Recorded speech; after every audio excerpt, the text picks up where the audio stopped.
Welcome back, or welcome to the I Can't Sleep podcast, where I read random articles from across the web to bore you to sleep with my soothing voice. I'm your host, Benjamin Boster. Today's episode is from a Wikipedia article titled Candy. Candy, alternatively called sweets or lollies, is a confection that features sugar as a principal ingredient. The category is also called sugar confectionery, encompasses any sweet confection, including chocolate, chewing gum, and sugar candy. Vegetables, fruit, or nuts which have been glazed and coated with sugar are said to be candied. Physically, candy is characterized by the use of a significant amount of sugar or sugar substitutes. Unlike a cake or loaf of bread that would be shared among many people, candies are usually made in smaller pieces. However, the definition of candy also depends upon how people treat the food. Unlike sweet pastries served for a dessert course at the end of a meal, candies are normally eaten casually, often with the fingers as a snack between meals. Each culture has its own ideas of what constitutes candy rather than dessert. The same food may be a candy in one culture and a dessert in another.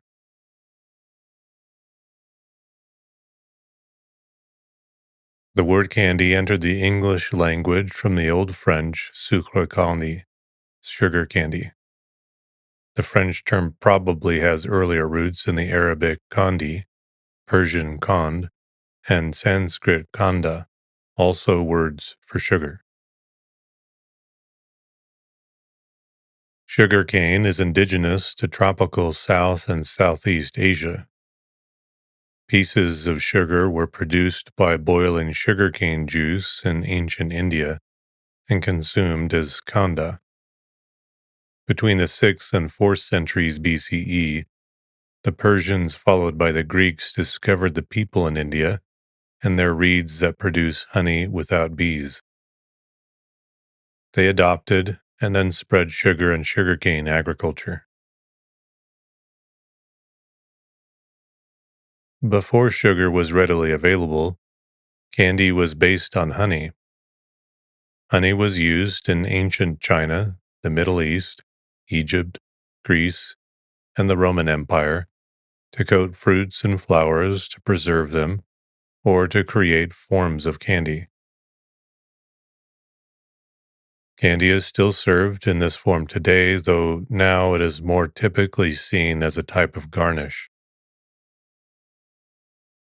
Before the Industrial Revolution, candy was often considered a form of medicine, either used to calm the digestive system or cool a sore throat. In the Middle Ages, candy appeared on the tables of only the most wealthy at first. At that time, it began as a combination of spices and sugar used as an aid to digestion. Banquet hosts typically served these types of candies at banquets for their guests. One of these candies, sometimes called chamber spice, was made with cloves, ginger, aniseed, juniper berries, almonds, and pine kernels dipped in melted sugar. The Middle English word candy began to be used in the late 13th century. The first candy came to America during the early 18th century from Britain and France. Only a few of the early colonists were proficient in sugar work, and sugary treats were generally only enjoyed by the very wealthy. Even in the simplest form of candy, rock candy made from crystallized sugar was considered a luxury. The candy business underwent a drastic change in the 1830s when technological advances and the availability of sugar opened up the market. The new market was not only for the enjoyment of the rich, but also for the pleasure of the working class. There was also an increasing market for children. While some fine confectioners remained, the candy store became a favorite of the child of the American working class. Penny candies epitomized this transformation of candy. Penny candy became the first material good that children spent their own money on. For this reason, candy store owners relied almost entirely on the business of children to keep them running. Even penny candies were directly descended from medicated lozenges that held bitter medicine in a hard sugar coating. In 1847, the invention of the candy press, also known under the surprising name of a toy machine, made it possible to produce multiple shapes and sizes of candy at once. In 1851, confectioners began to use a revolving steam pan to assist in boiling sugar. This transformation meant that the candy maker was no longer required to continuously stir the boiling sugar. The heat from the surface of the pan was also much more evenly distributed and made it less likely the sugar would burn. These innovations made it possible for only one or two people to successfully run a candy business.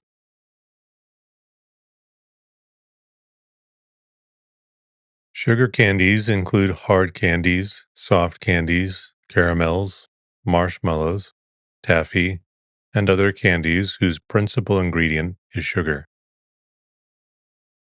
Commercially, sugar candies are often divided into groups according to the amount of sugar they contain and their chemical structure.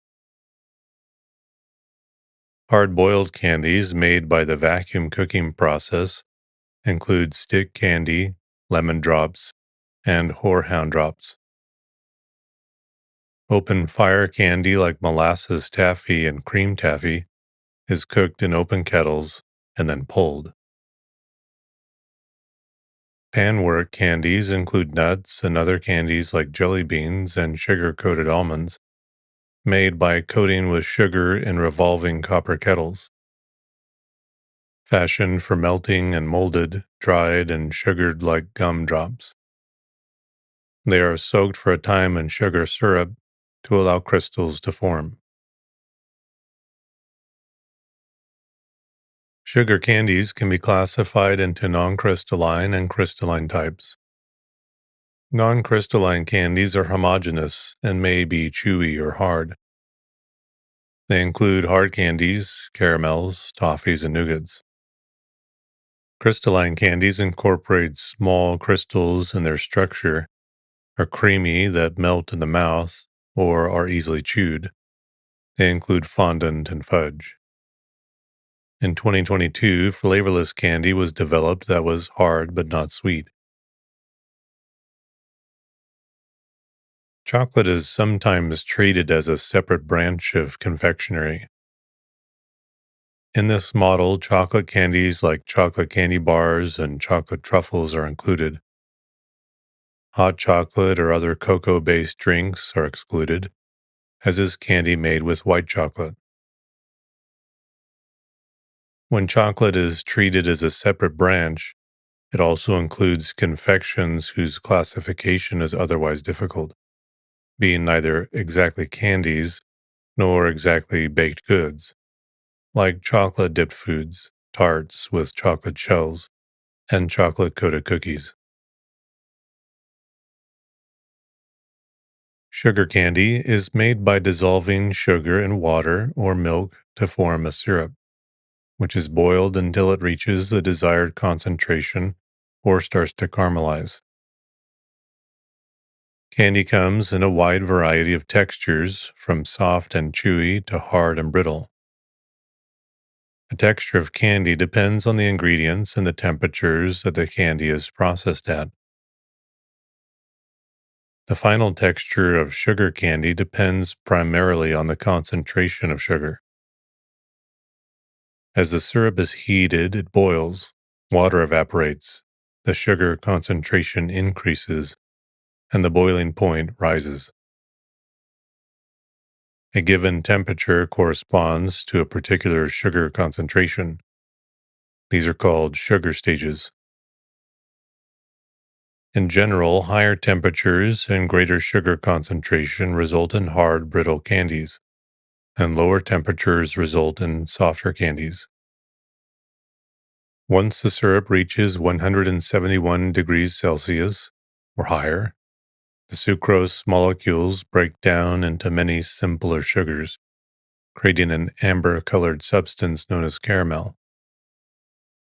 This should not be confused with caramel candy, although it is the candy's main flavoring.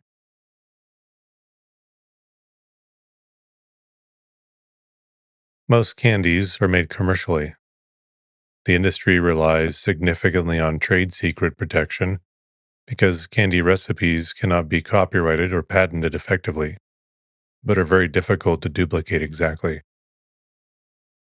Seemingly minor differences in the machinery, temperature, or timing of a candy making process can cause noticeable differences in the final product.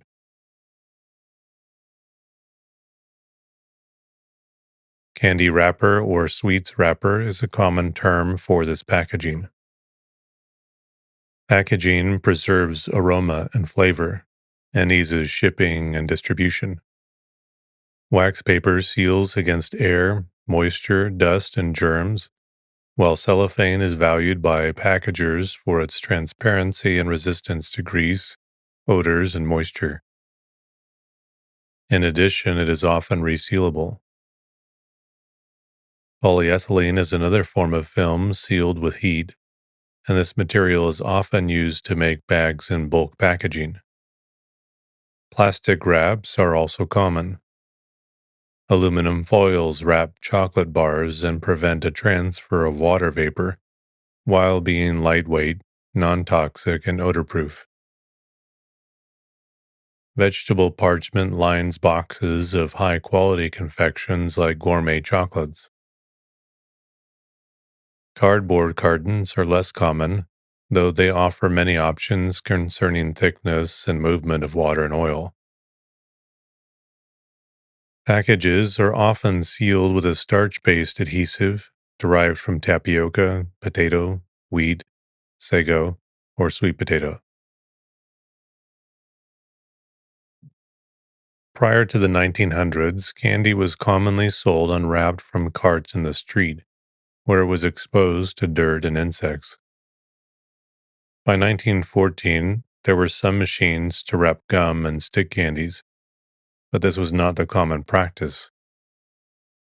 After the polio outbreak in 1916, unwrapped candies garnered widespread censure because of the dirt and germs. At the time, only upscale candy stores used glass jars. With advancement in technology, wax paper was adopted, and foil and cellophane were imported to the U.S. from France by DuPont in 1925. Necco packagers were one of the first companies to package without human touch. Kiosks and vending machines were introduced around the beginning of the 20th century. Candy packaging played a role in its adoption as the most popular treat given away during trick-or-treating for Halloween in the U.S. In the 1940s, most treats were homemade. During the 1950s, small individually wrapped candies were recognized as convenient and inexpensive. By the 1970s, after widely publicized but largely false stories of poison candy myths circulating in the popular press, factory sealed packaging with a recognizable name brand on it became a sign of safety. Packaging helps market the product as well. Manufacturers know that candy must be hygienic and attractive to consumers. In the children's market, quantity, novelty, large size, and bright colors are the top sellers. Many companies redesign the packaging to maintain consumer appeal. Because of its high sugar concentration, bacteria are not usually able to grow in candy. As a result, the shelf life is longer for candy than for many other foods.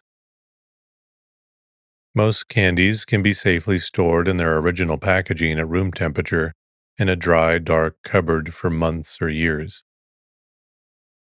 As a rule, the softer the candy or the damper the storage area, the sooner it goes stale. Shelf life considerations with most candies are focused on appearance, taste, and texture rather than about the potential for food poisoning.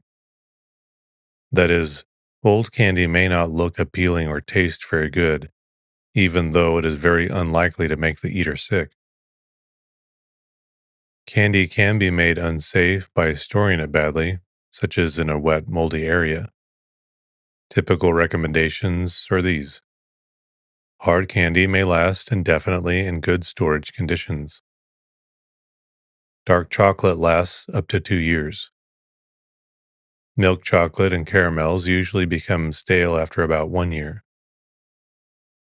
Soft or creamy candies like candy corn may last 8 to 10 months in ideal conditions. Chewing gum and gumballs may stay fresh as long as 8 months after manufacture. Most sugar candies are defined in U.S. law as a food of minimal nutritional value. Even in a culture that eats sweets frequently, candy is not a significant source of nutrition or food energy for most people. The average American eats about 1.1 kilograms of sugar or similar sweeteners each week, but almost 95% of that sugar, all about 70 grams, comes from non candy sources, especially soft drinks and processed foods.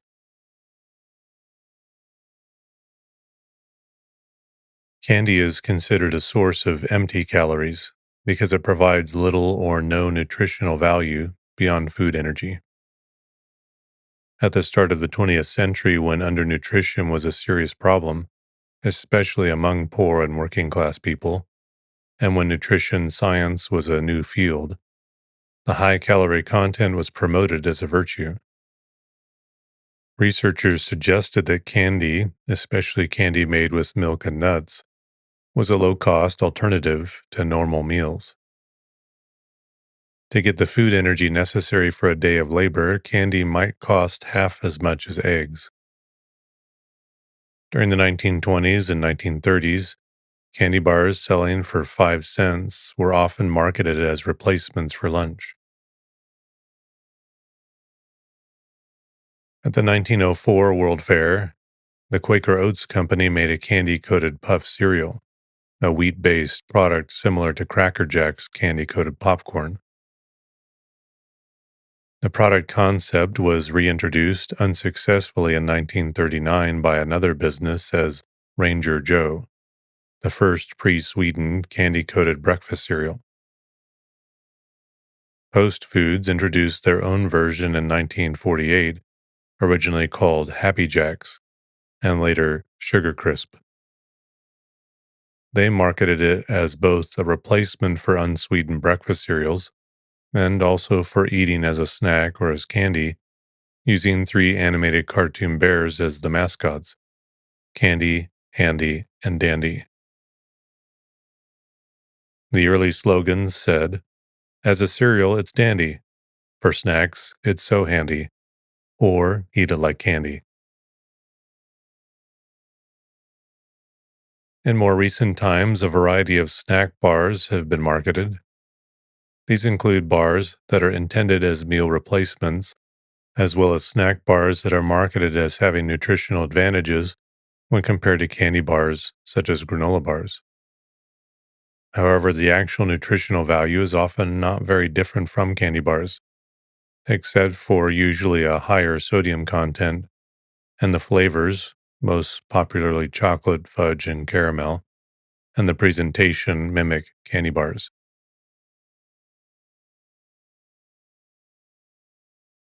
Among the Bengali people, candy may be eaten for an entire meal, especially during festivals.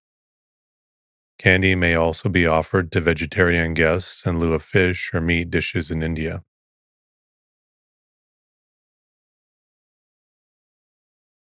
Global sales of candies were estimated to have been approximately $118 billion in 2012.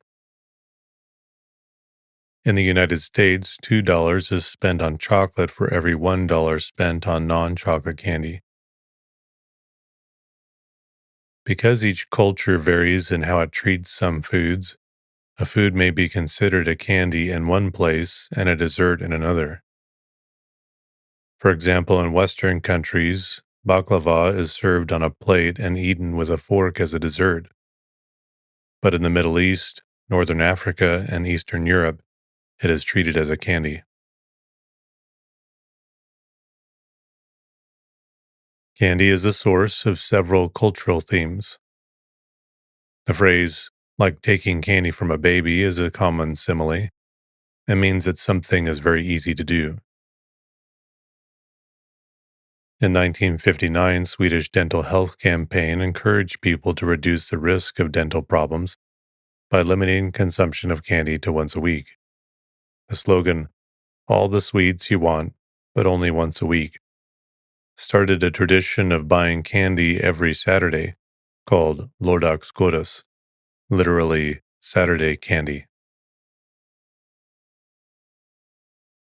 To this day, the process of going door to door to receive free candy during Halloween time has become a major draw for children all across America. Children across the country dress up in costume and go door to door.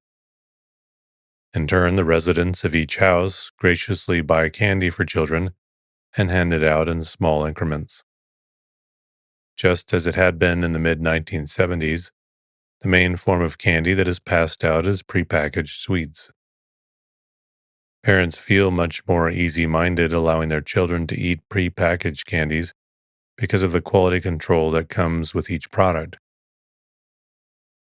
As a result, name brand candies have become a staple for Halloween and trick or treating up to the present. Some candies continue to be popular with trick or treaters, such as Reese's Cups, Kit Kat, and Snickers, which were the top three Halloween candies of 2022. The tradition of handing out treats on Halloween originated from the holiday of All Hallows Day, or All Saints' Day, which derives from Christian tradition. On this day, children would travel across town saying prayers along the way. These children prayed mainly for all people who had died. In between their prayers, these children would also arrive at the doorsteps of people within their town. As a reward for their actions, they were given homemade cakes, referred to as soul cakes, made by the homeowners. These soul cakes resembled a form of biscuit and were usually filled with raisins or cinnamon, among other ingredients. Many cakes were also given to the poor during this time. The soul cakes gave these children the incentive to pray intensely in exchange for sweets. The idea of providing trick-or-treaters with candy was not fully conceptualized until the 1950s. Up until that point, many households continued to provide children with soul cakes, among other homemade goods. However, it was discovered by numerous candy producers that the holiday of Halloween could be marketed to sell their products. As a result, many households began to buy candy products. The main draw to these candy products were that they were inexpensive, took no time to prepare, and came in bulk. Nevertheless, candy would not completely take over until the 1970s. Up until that point, givers would continue to make treats or package small toys and coins specifically for Halloween. Judging from recent statistics, it is evident that Halloween candy is still at high demand. In 2021 alone, profits from Halloween candy were up to at least $324 million. From the same report, the demand for Halloween candy was up 59.8% from 2019. From these numbers, it can be presumed that Halloween is still a big deal for Americans. An average bigger deal for the American public is the act of receiving candy from trick-or-treating. Candy continues to be a staple for the Halloween season and remains the biggest draw for participation. Candy making is the preparation and cookery of candies and sugar confections. Candy making includes the preparation of many various candies, such as hard candies, jelly beans, gumdrops, taffy, licorice, cotton candy, chocolates and chocolate truffles, fudge, caramel candy, and toffee. The technology for candy making has generally kept pace with the technology for the times. For example, when steam power became common in textile and engineering factories, steam power was also used in candy factories. Candy making and consumption increased greatly during the Industrial Revolution in the 19th century. Candy had previously been made by hand, either occasionally at home or by specialists in small local businesses. Increased mechanization caused prices to drop and production to increase. In the late 19th century and especially the early 20th century, industrial candy making was almost exclusively a masculine affair, and home-based candy making was a feminine affair. Candy was considered sweet and dainty, so making it at home, giving it away to friends, and perhaps selling small amounts in the local area conformed with the Western gender roles for women of the time. Most women making and selling candy did so only seasonally or for a little extra money. They rarely earned enough to support themselves or their families. Despite several large brands being named after women or otherwise capitalizing on wholesome feminine and maternal images, very few were owned or operated by women. Gender segregation also affected candy workers in the 19th century and the first half of the 20th century. Men and boys were employed for cooking or operating machinery, putting them at higher risk of injury or death. Women were mostly employed for wrapping and putting candies in packages or for hand dipping candies in chocolate. Hard candy, also referred to as boiled sweet, is a candy prepared from one or more syrups boiled to a temperature of 160 degrees Celsius. After a syrup boiled to this temperature cools, it is called hard candy, since it becomes stiff and brittle as it approaches room temperature. Hard candy recipes variously call for syrups of sucrose, glucose, or fructose. To add color, food coloring is sometimes used.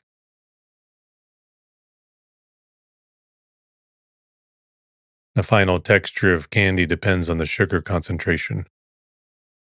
As the syrup is heated, it boils, and the sugar concentration increases as water evaporates.